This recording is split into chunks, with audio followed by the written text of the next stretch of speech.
The worst thing you can do as an entrepreneur is write a fucking business plan for two reasons. One, because it boxes you in. You need to start doing it to figure out whatever your initial hypothesis is won't be 100%. So you start doing whatever it is and learning as you go. The other is if you actually did a proper business plan with a financial model, you would recognize there's no fucking way this is going to work. How is it to be 8 years ahead of your time? Scott Cohen is telling about his journey with The Orchard, telling about how he was in financial ruins, that the future looked very dark, but he believed in a plan, he believed in the company, he believed in the future. And at the end, he was right. Hey guys, and welcome back to the Sound Connections podcast. Scott Cohen, welcome. Nice to be here. I've been looking forward to this interview so much, Scott. You have been a person I've looked up to for many years. And the listeners who listen to this podcast regularly know that I used to have a startup called Timbre that worked with fractionalized rights on the platform so investors could invest. Does that sound familiar, Scott? Yeah. Yes. Sounds familiar to what I knew you were doing, and sounds exactly like what I'm doing now. Yes. We were young and dumb, and you know, that's not how you build a company. But Scott, you are the founder of Jukebox, which is an amazing company. And you're also the founder of The Orchard, where we're going to talk a lot about your journey there and the exit today as a part of the exit series. But Scott, for the people who don't know who you are, could you just briefly explain who are you and what do you do? So I'm Scott Cohen, and I'm the CEO of Jukebox. That's JKBX, but pronounced Jukebox. We allow regular people and fans of music to invest in hit songs. And those investments are in regulated securities. So an investment in one of the songs on our platform is like investing in something you might invest in the stock market. Yeah. And you have also built a company that is globally renowned, The Orchard, which was the first, if not one of the first distributors in the world. We're going to talk a lot about that today. The first one. It was the first one, and it's The Orchard. It's not a consumer brand, but it was the first digital distributor of music. Something I started with my business partner, Richard Gotterer, in the mid-1990s. We're going to spend a lot of time talking about that today, and thank you so much for opening up about that journey. But Scott, to set the scene, Jukebox now, I believe, is one of the most interesting companies globally within the music industry, and you have previously built one of the most interesting companies in the music industry called The Orchard. But I need to understand your journey in order to understand how a founder like you have built up this career. Could you go back to the start? How did you get into music? I was just a regular guy. Like, I was not a musician that didn't succeed, that then got into the music business because I couldn't make it as a successful artist. I wasn't any more passionate about music than any of my friends. If anything, I just kind of fell into it. I had another company. I'm kind of like, had always had, my entrepreneurial endeavors. And so I had a completely different company when I was in university, when I was in my teens and into my early 20s, which was a painting company. I don't mean like Picasso. I mean like painting houses. Okay. And I had some friends that were in a band, and I was giving them what I thought was just like some obvious advice. And somehow before I knew it, I was managing them, and I had no idea what a manager was. I didn't know anything about the music industry, like nothing. But I started, and that kind of grew, and then I was managing a number of acts, and then I would get them signed to record companies, major labels, independents, and before I knew it, I was in the music industry. There was no plan. I'm just like a dude. Wow. Okay, so you have this entrepreneurial spirit. You just accidentally get into the music industry. There's quite a big gap from that to founding the first digital distribution company in the world.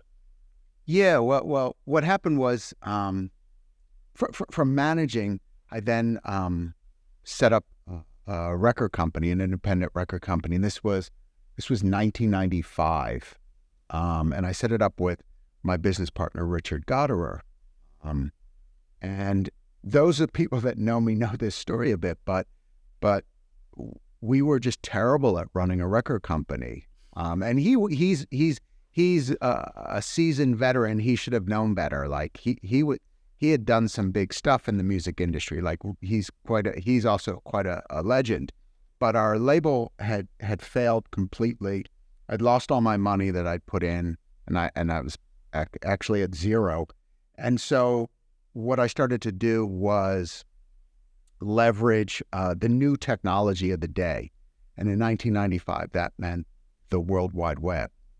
So what we would do, and again, it was a very different world. It's funny how quickly things changed. But back then, being on the web meant, dial-up modems, which were very expensive. You had to pay your ISP, and in that case, it was AOL for us.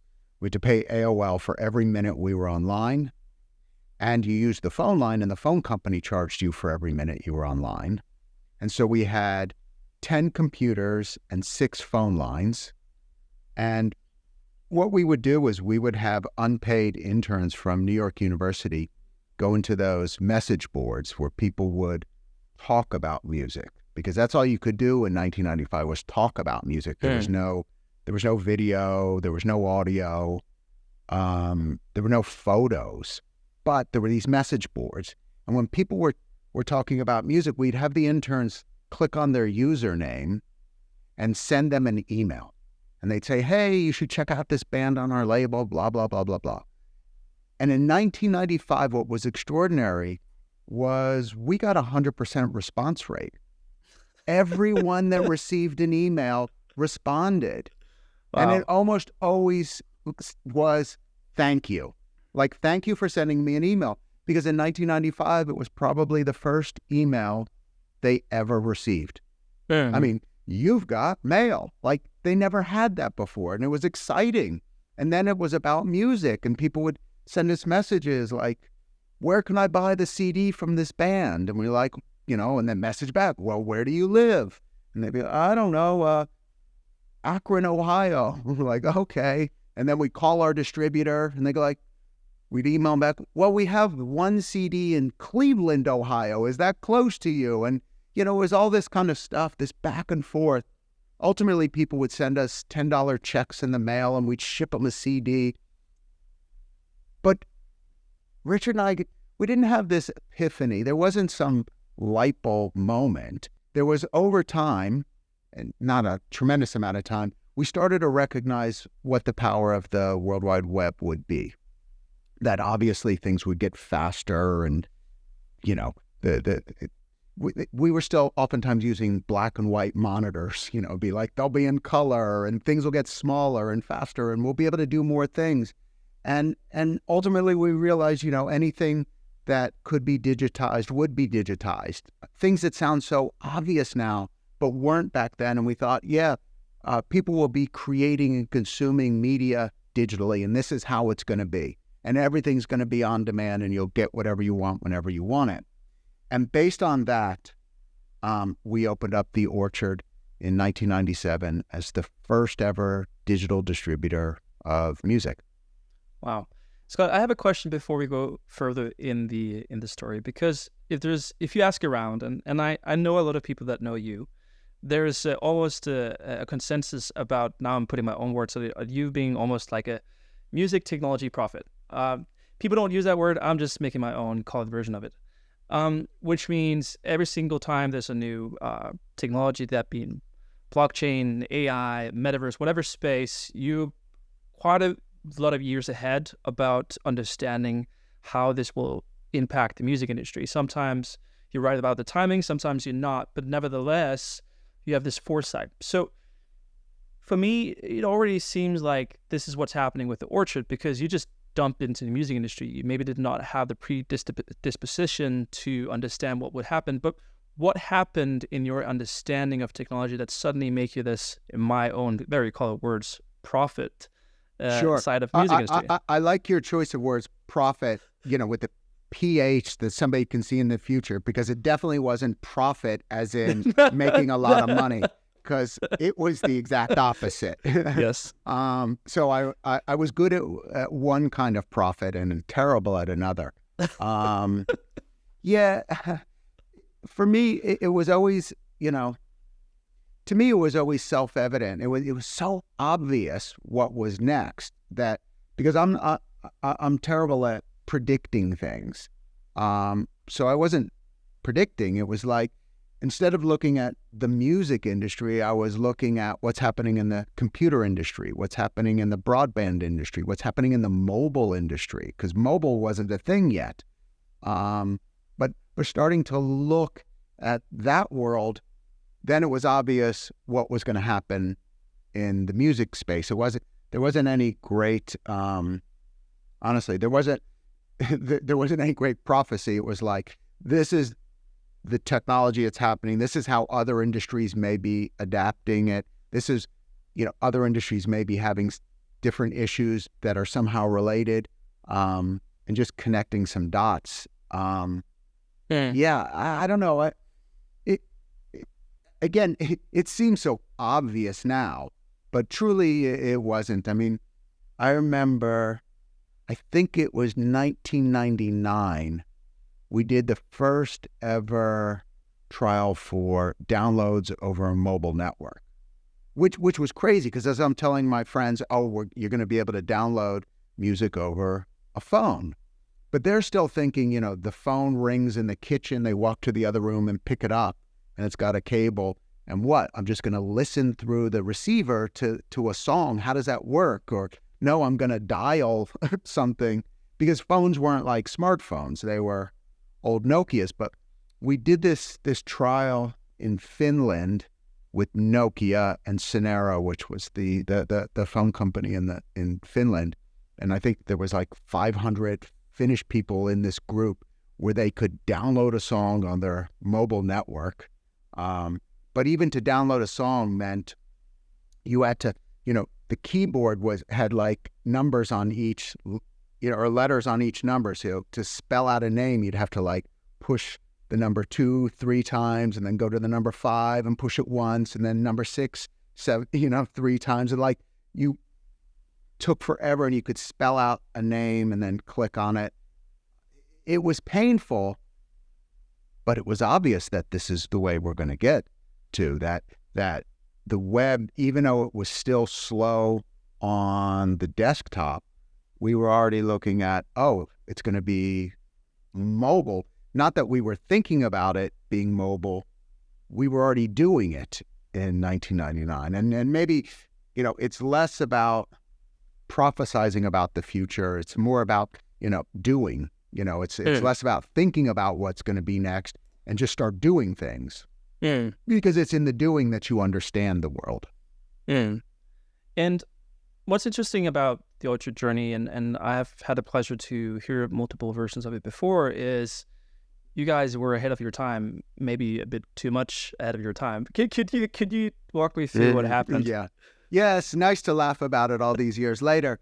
At the time, it was because you can romanticize the past when I say these things. And dial-up modems and unpaid interns and all this, and you romanticize it. But in the moment, it was really challenging. Being the first digital distributor meant there was nobody to distribute to. There were very few online stores the way we had imagined them existing. Spotify didn't exist. Nothing existed. Napster wasn't even around yet, and they were illegal. We weren't trying to be a Napster. We imagined stores, and we would supply the stores. But this also meant that we weren't making any money. Back to our word profit. We were taking losses. I think, at my lowest period, I was something like $3 million in debt. Whoa. Like personal debt. We didn't raise any money. Didn't raise a penny. So I owed everybody. I owed the landlord, the electric company, the phone company, AOL. I lost my house, all my possessions. I owed the IRS, as in the tax authority in America. And I I often talk about I owed them money.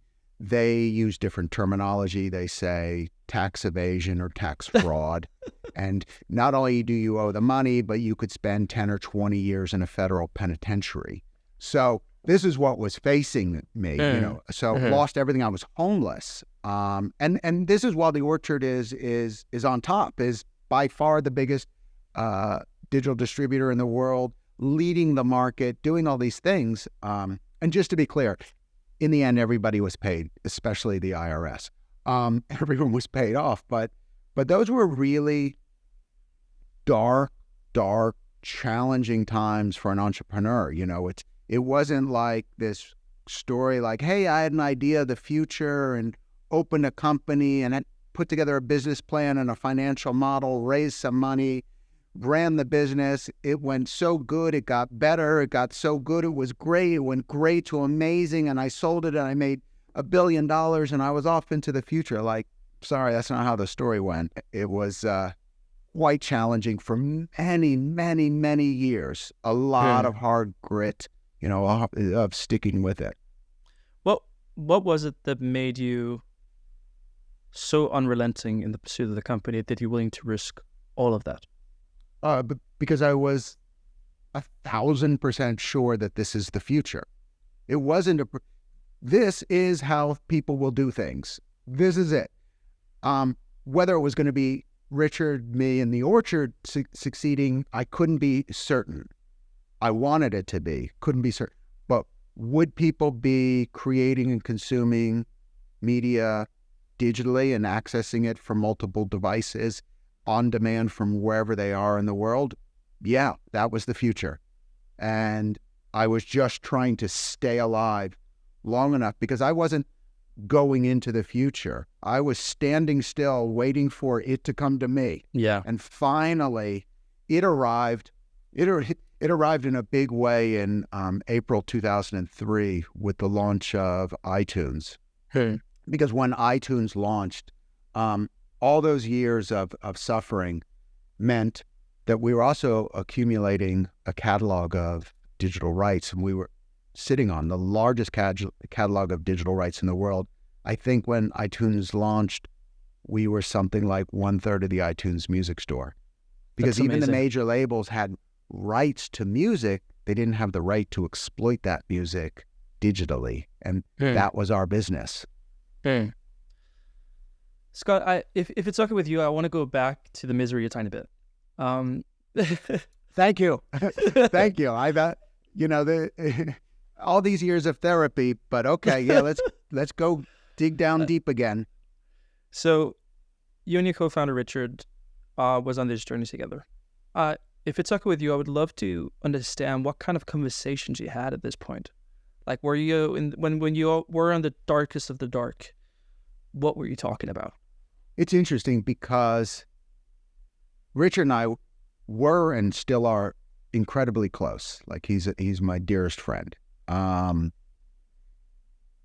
we never left each other's side during this period. We never pointed fingers. We never blamed. There was some denial in there because there's some nights when it's like, fuck it, let's just get drunk.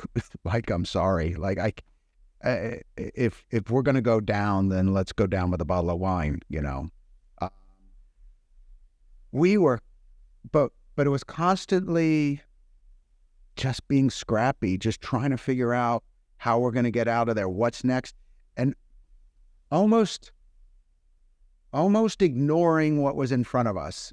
Not because we were well aware this is it. Like, so we can dwell on it, or we can just keep marching forward and keep trying new things and keep trying to set up another partnership or do this or anything to make us a little money to get us one more month. Like, all right, I figured out a way how we're going to pay our rent next month.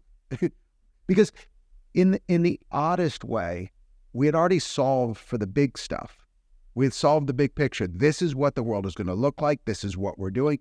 When I look at the Orchard business today, almost 30 years on, it's essentially the same thing. You bring in some music rights and you supply it out to the places that people consume that, whether it's TikTok or Spotify, and you monetize that, and then you pay it out and you do some other little services. Like, nothing's changed. We figured it out. We'd unlocked it. Wow. So the conversations that he and I would have would be about honestly how we're going to survive next month. What could we do to just get by one more month? And doing that year after year after year is exhausting. But we were also having, again, and this is the romanticizing the past, we also had the best time of our lives. It was amazing.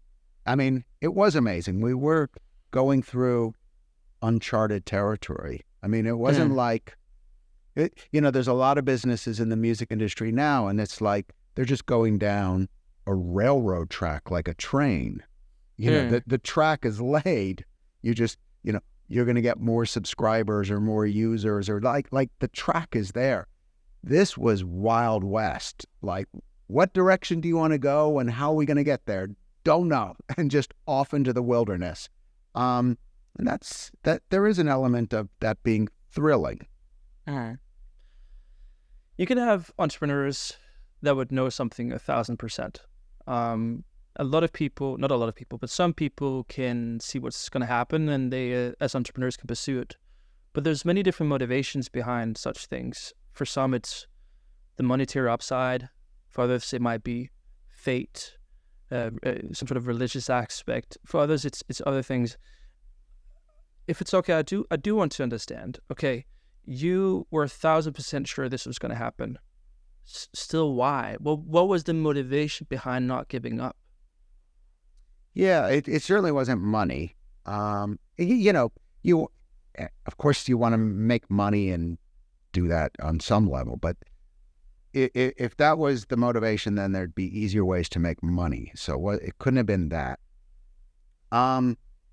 There was something about the excitement of being first and doing something unique.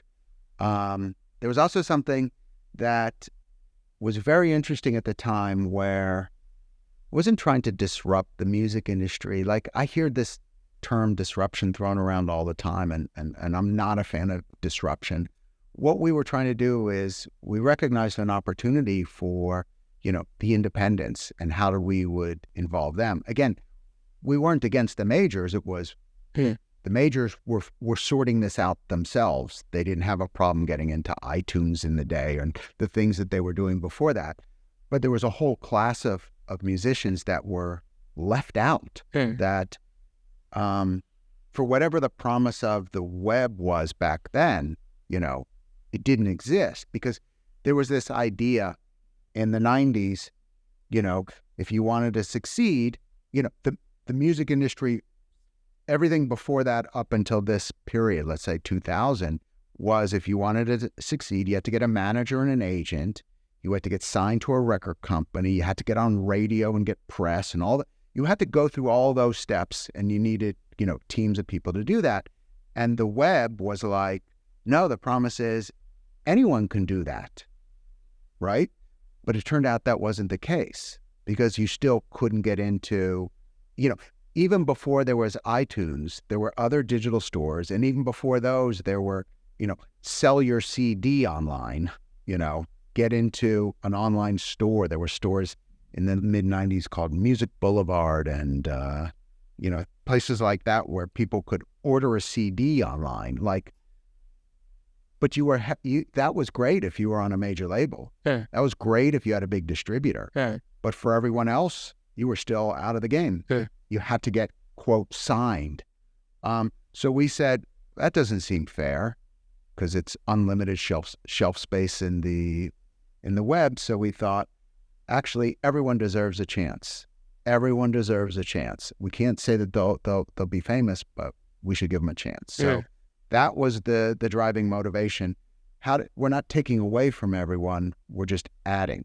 Now, today, maybe you would even say it's gone out of control. Like, there's so much. Like, we opened the floodgates, and now there's truly a flood. Well,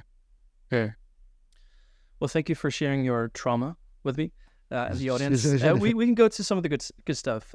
So 2003, iTunes launched. You had a third of the catalog there.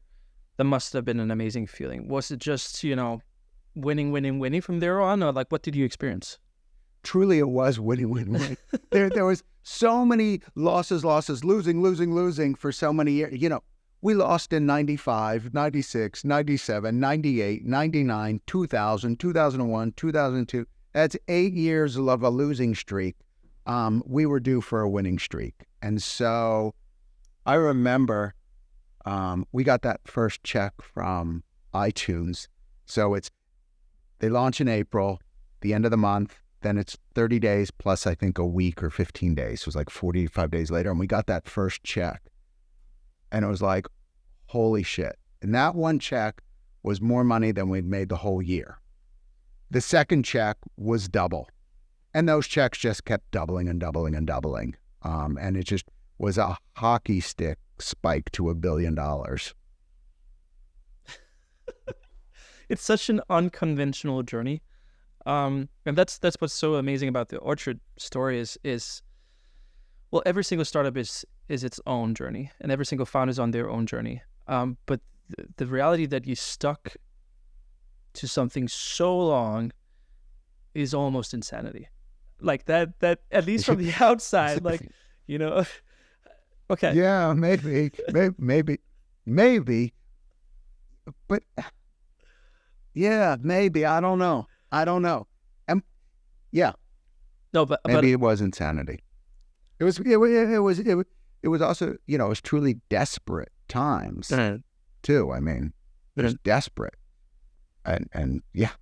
But Scott, you stick to the company for a long time. You were there for a long time and helped it grow. One of the things I would like to spend some time on is sort of the acquisition. So if it's okay, we'll just do some quick years going ahead from you guys launching, checks doubling, and then you're in a good space and it's all about scale. But what happened that time period? Well, all right, so I have to rewind. So just before the iTunes launch, so obviously iTunes didn't just magically launch, they negotiated with rights holders. And so we had a pretty significant catalog. Not that they were good negotiators, they were still take it or leave it. But we knew iTunes was coming. We knew iTunes was going to be massive. Like the industry knew it because the iPod was so massive. And so everyone knew iTunes was going to be big. And so it was just before then that was the first time Richard and I took any outside capital. So a dear friend of ours, Danny Stein, came to us. We had worked up with something on with him before, and he had set up a new, private equity. I don't know how you classify them at the time. I think they were private equity. And said, we know iTunes is coming. We know how bad you are financially, because he was a friend. Like, we know what the situation is.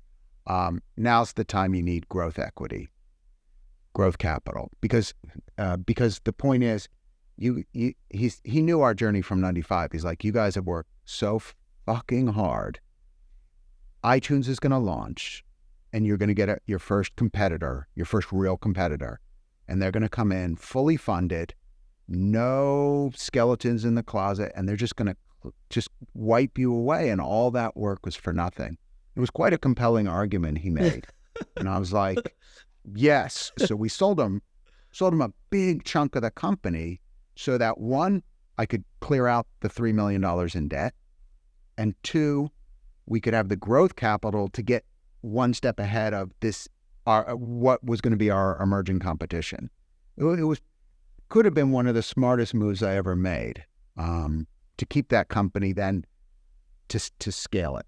Yeah. And then the other thing what was amazing was then he brought in, and his partner was Joe Samberg.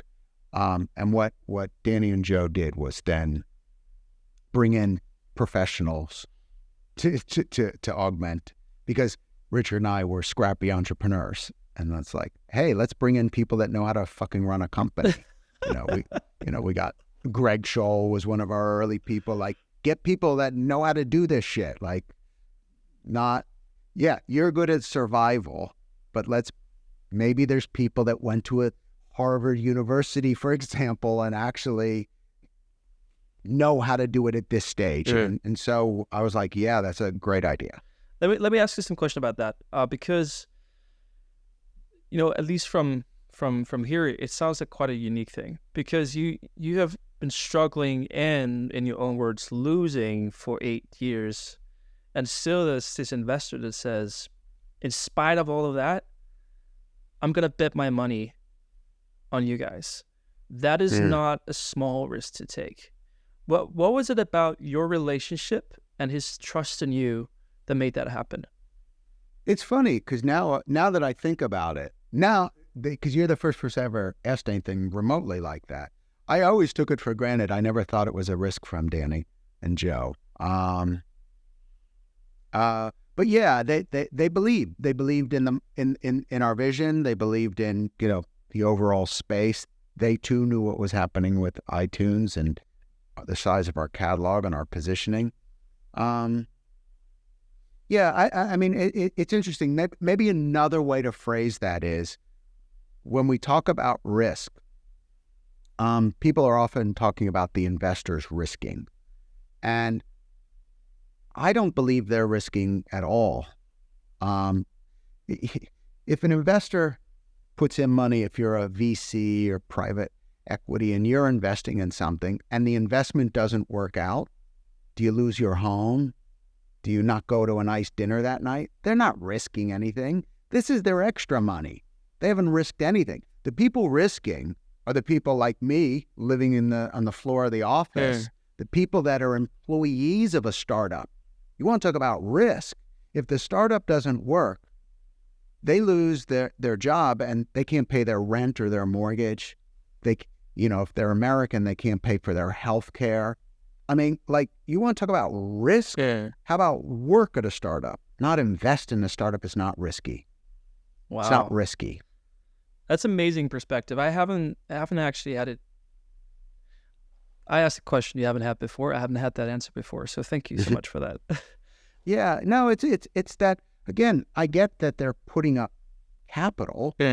I get it, but they're putting up capital to lots of companies with the expectation that most of them won't even succeed. They have a portfolio business, and they put up money that they can afford to put up. It doesn't impact their lives. If it pays off, their lifestyle gets better. If it doesn't pay off, their lifestyle stays the same. So based on your answer, I'm going to interpret a bit. The reason why they invested was because they saw these founders are not going to give up, and the time is right. And the combination of those two made them believe it was a good investment. Yeah, I think that's it. And we had de-risked a lot of it. We de-risked it because the time is right. And during the time getting up to that point, we had been building things. We haven't been building wealth, but we've been building a catalog. We've been building relationships. We were known in the industry. Everyone knew who we were in the industry. Again, we're not a consumer brand, but everyone in the music business absolutely knew who The Orchard was. Amazing. Scale. That happened. Yeah. And the scale part, and I don't mean to diminish it, but the reason why we thought it was great to bring in outside people and totally supported our new kind of investors, owners, I don't know what you want to call them, but the reason we supported it was because at that point, that's just kind of math. That's a spreadsheet. I don't want to diminish the work, because in no way should this sound like I'm diminishing it, but that's something you can learn in school and you can apply it. The other stuff is shit they don't teach you. They're not teaching you in your MBA program what we went through. And that's one of the reasons why we have this podcast, because how the fuck do you get to know that? Hopefully it's through examples and doing it yourself. Yeah, and I think listen, it sounds like I'm against things, and I'm not. I'm just trying to juxtapose these. What you learn in business school as an MBA is so valuable. But there's certain assumptions that where you're stepping in, And the things you learn, like write a business plan and a financial model. To me, I think it's the worst thing you can do. The worst thing you can do as an entrepreneur is write a fucking business plan for two reasons. One, because it boxes you in. You need to start doing it to figure out whatever your initial hypothesis is won't be 100%. So you start doing whatever it is and learning as you go. The other is if you actually did a proper business plan with a financial model, you would recognize there's no fucking way this is going to work. I'm sorry. Like you would just run the other direction. Like if I modeled this out and go, okay, where are we in 1995? It's like, no way am I doing this. No way. So you need this kind of naivety to go into it and go, this is going to be amazing. Sure, it'll be great. And we'll just go do it. Yeah. There's a time for the business plan and the financial model, by the way. It's just not on day one or -1. It's when you're working, there's a point you have to go like, God, I need to budget this out. Like, how much are we spending a month? How much do we actually make? Yeah. But by the time you do that, you got to be into it. Yeah. You got to be committed. So like, whatever the numbers show, there's no going back because you're in. Yeah. Yeah. But if you start, you'd never start. Yeah. Scott, at one point, you sell the company. I want to understand. You say at one point, but at 3 points. At 3 points, that's true. That's very true. Let's go through those 3 points. At what time was it? What happened? Again, after the first go round, the timing gets very hazy for me. Yeah. So it was to Dan Eastine and Joe Sandberg, Dimensional Associates. And then if anything, Richard and I were just like, how do you put it? There were other people now in the company operating. We paid off all our bills. We had a little money in our pocket. Life is good. They were the ones that ultimately drove the next 2 exits in 2 tranches to Sony. And we would just be beneficiaries along the way. Which was actually a very liberating place to be. Yeah. Again, there is a level of you just get there and you can go, now it's somebody else's problem. You put the money in, you figure out how you're going to get your money out. And then when the money comes out, it's like, whatever. I don't remember at what point, but there was a point when I had 0 equity left in the company. 0, none of it. And so I was just there and it was wonderful. And they paid me a lovely salary. And mostly I was just going around to travel at conferences and evangelize, speak to people, take meetings. It was great. It was a lovely life. But then ultimately I got bored of that, I have to say. Mm. So because then I wasn't building anymore. Then it's just kind of coasting on your past, which isn't interesting anymore. It's almost like I understand when artists that have a hit in the 60s or 70s and they're like, hey, play the hit at the concert. It's like, no thanks. Been doing that for 20 years, 30 years. I'm tired of it. So there was a level of, done this. Like, there's nothing more to do. I mean, Richard and I solved these problems in the 90s. Yeah. We were just waiting for things to catch up and then just execute to a plan. So this is very interesting, and this is sort of informing the last 5, 6, 7 years of your time now. But before we get there, I just want to have a few questions. You said at one point you're at 0% equity. Was that at the first Sony buyout, or was the second? What sort of happened there? There was a lot of different things happening there. At one point, I'm trying to think what year that was. Could have been 2009. We backed into a public company. There was another company we bought that was a competitor, and then the market crashed. So I don't know. It's funny. It's all very hazy to me, and I know it's the whole point of your podcast and the exit. No. But to me, it was almost the least interesting write me a check or don't write me a check. The work's been done. The work's been done. I feel more like an artist that recorded an album 20 years ago and then you get a royalty check. How do you get it? I don't know. They got to sing. They got like, I don't know. I don't care. Just write me the check. No, not that I don't care about the Orchard, because I actually, love the Orchard, and I'm very close with the people there, and Richard and I are still close. And when I'm in New York, I pop by the office and I see them, and I love the people there. And Brad and Colleen run the company these days, and they're just amazing. But the financial part about it, I gave that up a long, long time ago. And that's my point. Once that transaction happened with Dimensional right before the iTunes launch, I was out and mentally. Like anything that happened after that, what paper do I need to sign? Amazing.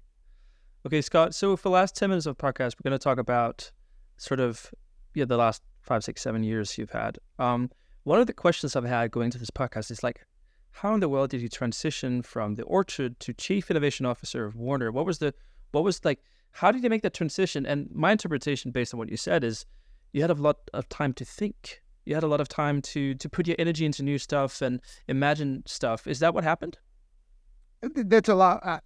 So if I said I was always on top of what was happening in the 90s in terms of technology, that never stopped. That continued. I was always interested in what's next. How could the music industry leverage this? Because even, it sounds so obvious now, but social media, it wasn't meant for the music industry, but it was how could the industry leverage MySpace? Think way back then to Facebook and Insta and TikTok. And then it was blockchain and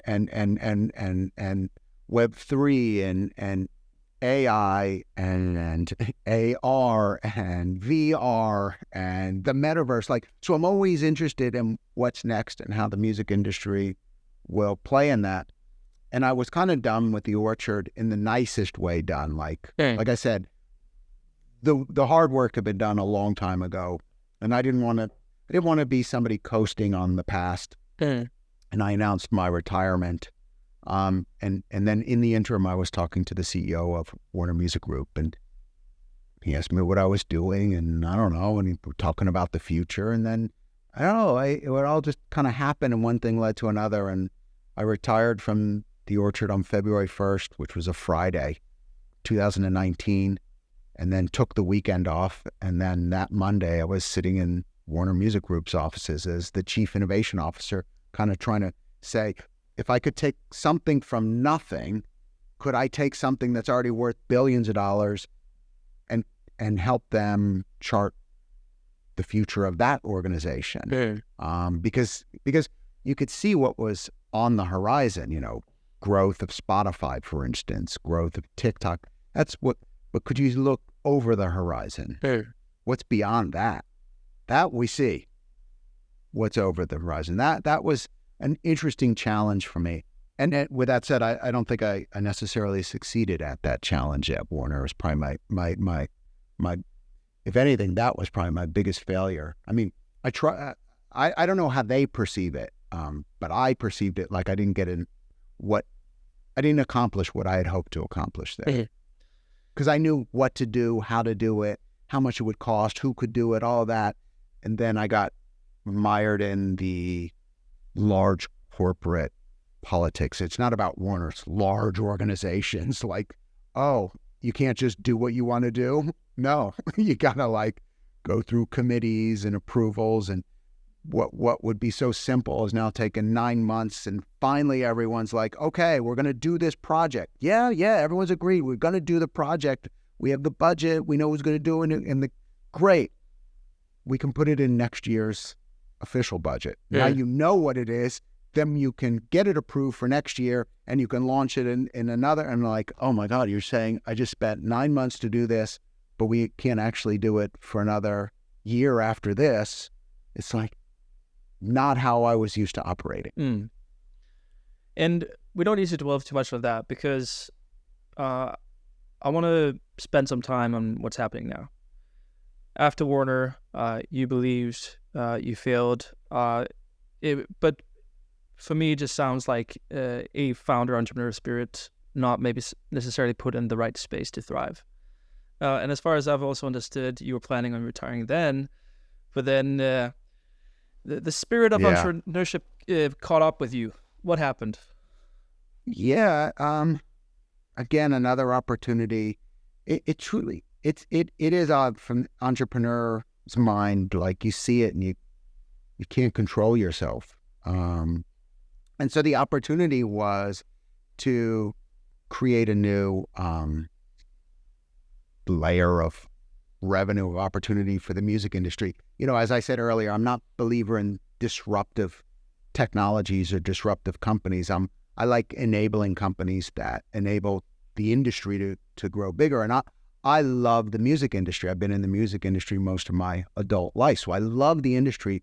I don't want to disrupt it. I want to say, wait a minute, how can we do something that the major labels benefit, the independent labels benefit, the DIY benefits? And matter of fact, in order for us to succeed, they have to succeed, as does Instagram, Facebook, TikTok, YouTube, Spotify, Apple Music, Amazon. Like, how do we have the whole industry succeed? Because, you can imagine, in order for Spotify to succeed, iTunes had to die. Fair. It replaced something. What I'm doing now doesn't replace anything. It adds a layer on top. Fair. While everything else still stays in place. Fair. And that is opening up investment in music rights to private investors. Yeah, so lots of people have read about all these deals where people are buying music rights, Justin Bieber and Bruce Springsteen and Fleetwood Mac and, all kinds of rights being sold. But I realized that essentially there's a couple of dozen companies that are the only ones that get to participate in that. So how could we allow the fans, the very people that made these artists famous, and just regular people, what are called retail investors, how could we give them an opportunity to also share in the wealth? Yeah. And so, if I think about it, as I'm talking to you, I'm talking to you on my MacBook, which I wouldn't want you to confuse with this MacBook, because I keep my personal MacBook next to me, and then I have my iPhone here, which is very similar to these other two iPhones that one's my personal one and one's for US, but I'll often take notes on my iPad right here. You could make an argument that I'm a bit of a fanboy of Apple, right? I mean, this close to being a fanboy of Apple. Like, I'm a consumer of Apple products. I spend a lot of money on Apple products every year and get the new iPhone every time they release a new one. So that's me. But I'm also an investor. Yeah. I also own shares in Apple. Like, I'm not a sophisticated investor, in terms of like, what's the price to earnings ratio? And let me crunch the numbers. I'm like, I should own some shares in Apple. When I say to my accountant, like, get me some shares in Apple. Oh, it's already in your portfolio. I know. I want extra. How much? I don't know. Just make sure I have extra, for no other reason than I believe in it. Fair. But when I think about music, it's still really one-way traffic. An artist puts out music and you stream it online, you go to some concerts, you buy some merch, you get the vinyl, and that's the end of it. But what would that relationship look like if you could also be an investor? Fair. If you could also invest in the very music that you helped to make famous. Fair. And so what we do is we work with the large rights holders, those that own the copyrights, and they still own the copyrights. What we ask them to do is to sell to an issuer company. We ask them to sell to an issuer company a portion of the income streams. That issuer company buys some of the income, let's say 10% of the income of a song, buys it, takes it to the SEC to get qualified, and when it comes back, they've converted the income streams of hit songs into regulated securities. And those regulated securities are then listed on the Jukebox platform. So the same way that you could buy 10 shares of Apple stock or Microsoft, you could buy 10 shares or 100 shares of a hit song. This is amazing, and for people, I mentioned at the start of the podcast that I had a company that, that at least recognized like this could be a thing, and we met at Eurosonic 15 months ago. We've also met before that. We had a talk about Jukebox. We had to talk about this thing, and I remember in the room, and I was almost fainting. I was like, "What is happening right now?" And I remember sitting in the front row, and you talked about, for example, the artist being paid through a part of this thing, and I just started clapping. And I remember I was the only person in the room, and he said from stage, "Okay, this guy's the only one who gets it, maybe," because it is so important, sort of the underlying philosophies you have on this. And for the audience listening, this is not nothing. Like, this is tracks by Beyonce, Taylor Swift. This is huge songs, huge assets that you list for fans to invest in. Yeah, and what we do, remember, they're often the ones that don't own those songs. Somebody else owns it.